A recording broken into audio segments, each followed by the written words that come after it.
हुकुमाची राणी या मालिकेमध्ये आपण सुरुवातीला बघितलं की मालती आणि इंद्र हा सुरुवातीला बोलत असतो आणि मालती इंद्राला म्हणते की मला राणीला घरातून बाहेर काढावं असं वाटत आहे.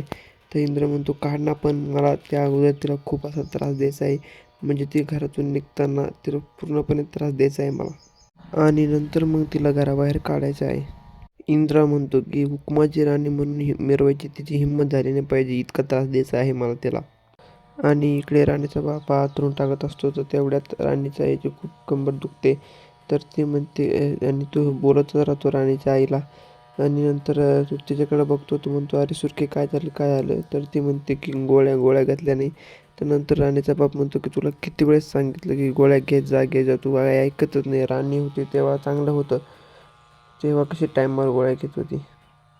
नंतर मग राणीचा बाप राणीच्या आईला पाणी देतो आणि म्हणतो असं का करतेस बरं, तू ध्यानाने गोळ्या घेत जा, आता आपली काळजी करायला राणीसुद्धा नाही इथं, असं नको करत जाऊ.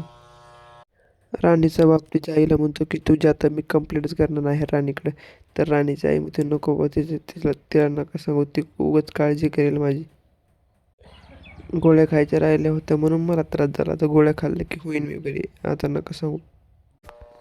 नंतर मालती आणि इंद्रा खाली येतात, तर डॉक्टरांना विचारतात आबाची तब्येत कशी आहे आता. डॉक्टर त्यांना म्हणतात की म्हटलं तर चांगली आहे, नाही तर नाही. तर ते खूप खूप शॉक होतात आणि म्हणतात असं काय सांगतात डॉक्टर तुम्ही, नक्की सांगा की आबाची तब्येत कशी आहे ती. तर डॉक्टर म्हणतात आता का आबाची तब्येत ही काळजी करण्यासारखी नाही आहे, एकदम ठीकठाक तब्येत आहे, एकदम चांगली तब्येत आहे. तर इंद्र त्यांना म्हणतो की असं का सांगितलं की तुम्ही हे चांगली नाही असं नाही. तर ते म्हणे थोडंफार मला बघायचं होतं की तुमचा सस्पेन्स कसा होतो की. आणि नंतर मग डॉक्टर तिथून निघून जातात. राणी आबांना म्हणते की ह्या वयात खूप काळजी घ्यायला पाहिजे स्वतःची, मी घेईन तुमची काळजी, काय काळजी करू नका तुम्ही. त्यानंतर आबा राणीला म्हणतात की हो राणी, तू आहेस म्हणून मला माझी चिंता नाही, माझीच काय कोणाचीही चिंता नाही. नंतर आबा म्हणतात की ह्या वर्षीचा गणपती आपण एकदम आनंदात उत्साहात साजरा केला, आणि याचं हे पूर्ण श्रेय जातं राणीला, कारण की राणीनंच पूर्ण मेहनत केली.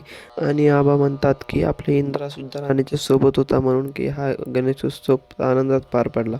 नंतर महाराज मालती म्हणते की झालं असं कौतुक करणं की आपण बोलून जेवण करून घेऊया. नंतर आबासाहेब म्हणतात की नुसते कौतुक करून फायदा नसतो, की नजरसुद्धा लागली नाही पाहिजे, त्यामुळे या दोघांची दृष्ट काढून घ्या.